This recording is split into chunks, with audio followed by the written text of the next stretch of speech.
ছাত্রনেতা যারা অক্লান্ত পরিশ্রমে আজকের এই অনুষ্ঠান দয়া করে মঞ্চে এসে জমা দিন।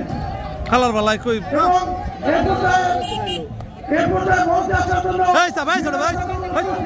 শরীয়তপুর জেলা মহিলা দলের সভানেত্রী আসল হুসাকে মঞ্চে আসার জন্য বিনয়ের সাথে অনুরোধ করছি এবং তাকে পেশ করে দিবেন শরীয়তপুর জেলা বিএনপি যুগ্ম সাধারণ সম্পাদক শরীয়তপুর সদর বিএনপি সাধারণ সম্পাদক মোহাম্মদ মোশাররফ হোসেনকে বিনয়ের সাথে অনুরোধ করছি।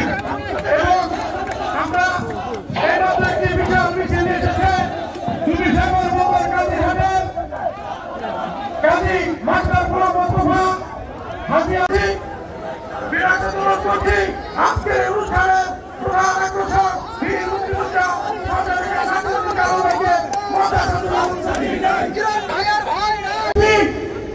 জুনিয়র জেমস এবং সজলদার দলবল আমাদের এই কর্মী সমাবেশের পরে সমাবেশে উপস্থিত হন আমাদের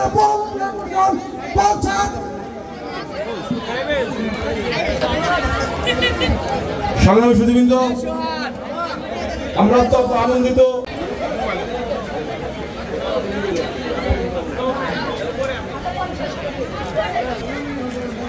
এখন আপনাদের সময় বক্তব্য রাখবেন আজকের অনুষ্ঠানের সংসদ সদস্য আমাদের সকলের অভিভাবক শরীয়তপুর জেলার প্রতিষ্ঠাতা জনাব যাই হয়েছে আমি আর এগুলি হইতে দিতে চাই না। মানুষ যার যার ঘরে শেষে থাকবে, যার যার জমি স্বেচ্ছাসেবক সে খুলবে, কিন্তু কোন রকমের হামলা মামলা আমার সাথে একমত করার পরে অনেক নেতা বানাইছিলাম। কি করছেন?